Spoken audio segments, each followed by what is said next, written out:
So yan, gear up na tayo. Kasi may pupuntahan tayo. So, matatapos lang ng Valentine's. So, nandito tayo sa shop, sa Francesca shop. So, thank you nga pala sa bigay nito. So, yan. Gift niya po sa akin. And gear up tayo kasi aalis tayo. So, yan. Nandito tayo sa Francesca shop. So, nagpagawa tayo dito. So, dito yung shop ko. Ito yung shop namin. So guys, gear up tayo.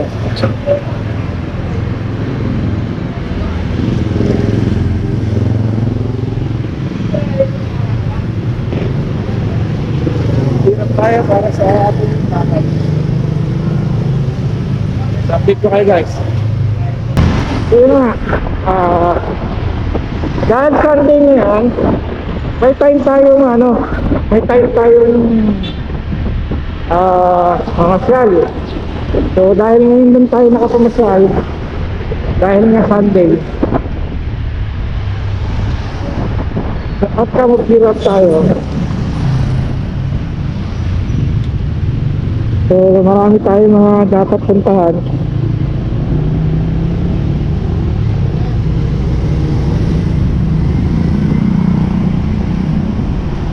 So yun, ang Valentine's natin ngayon. So ano ba, maganda ba lahat ng naging Valentine's Day natin ngayon?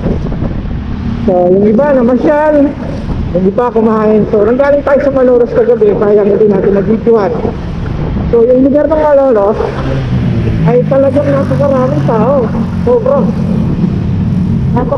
alam niyo yun, parang hindi na tradisyon na ng Malolos yung gano'n. Tapos sa Hagunoy, yung mga kabataan, nagbibigay sila ng flowers.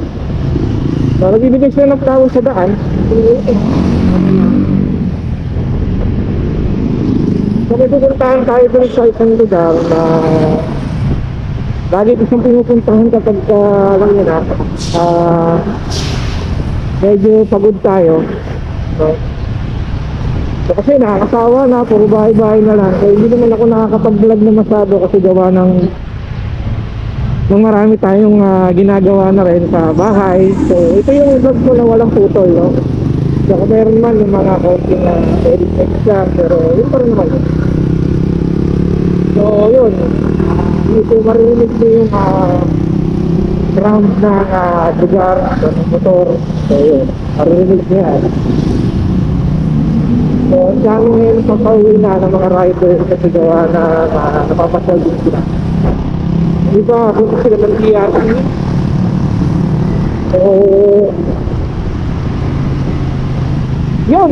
Hindi tayo masyadong, ano yan, para sa akin, ang pag-ride ay very important. Matters to. Okay.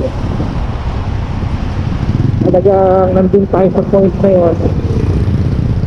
By the way nga pala, isa po ko niya, taga Bulacan. So ito po akong content creator ng Balagtas, Bulacan. So yan. So maraming salamat po sa mga nagpa-follow sa atin. So yan, dito kami kumakain noon.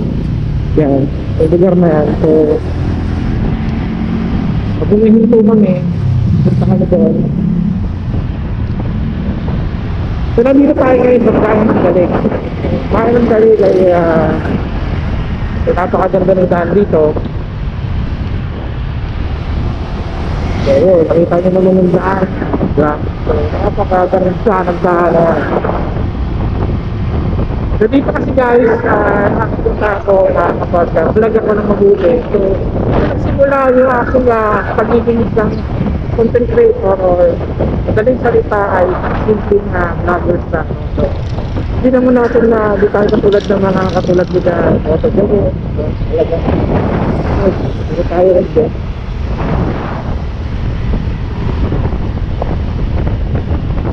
So dito kasi presko, nakikita natin yung ganda ng paligid. Pwede tayo magpalipad dito ng drone. So gusto ko saan magpalipad ng drone. Kaya lang medyo dito sa lugar.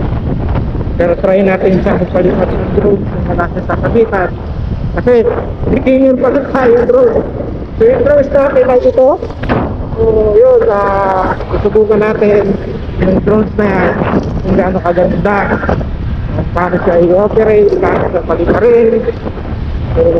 Doon ka dapat takot PRP. So ngayon kaya lang medyo yung panahon ito. Pupunta tayo doon. So napakatahimik na yung Sunday. Napakatahimik na yung Sunday. Kasi gawa ng yung iba, aros na sa vacation. Nasa vacation leave pa. So wala tayo magagawa.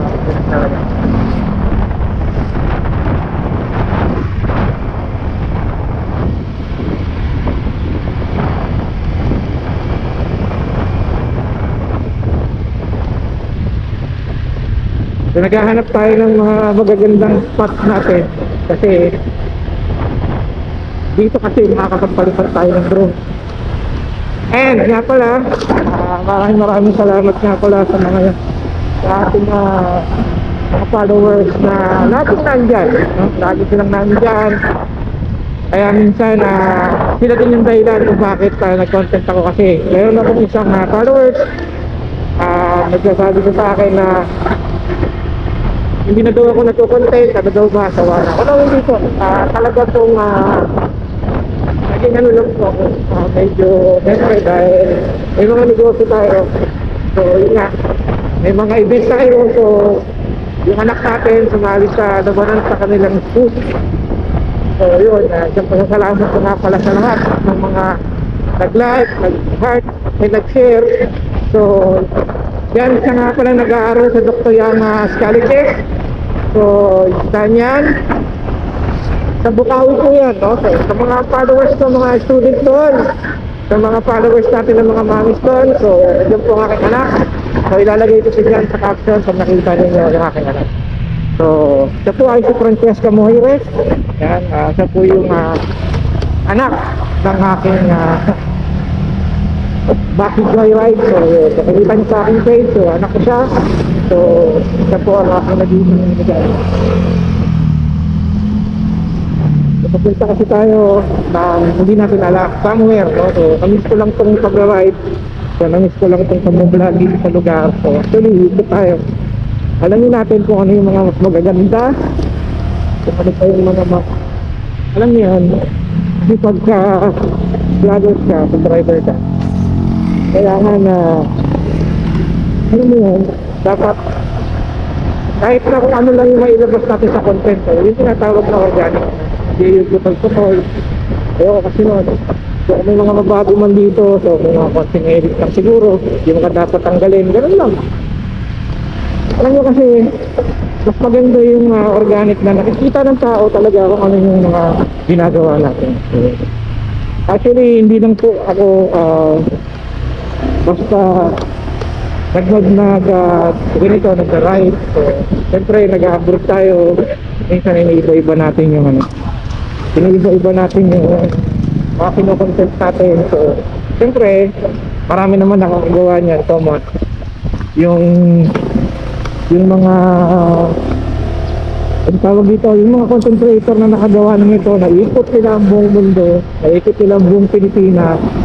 So, siyempre, parang common na lang to sa mga nanonood, no? So, tayo kasi entertain lang tayo. So, nandito tayo ngayon sa bayan ng sa Dalig, no? So, dyan tayo. So, dito kasi guys, medyo maganda, fresh, nare-relax ako. Alam niyo yan. Masarap kasi yung, para sa akin kasi guys, pang Sunday, is rest yun na natawag kong rest ng isip ko, ng utak ko. Ano?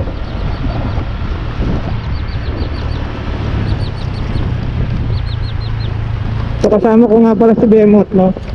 Matagal na ito nakikita, lagi ko sa kasama kahit doon pa. So matino pa rin siya hanggang ngayon. At tumatakbo pa rin siya, so punta tayo dito sa kabila.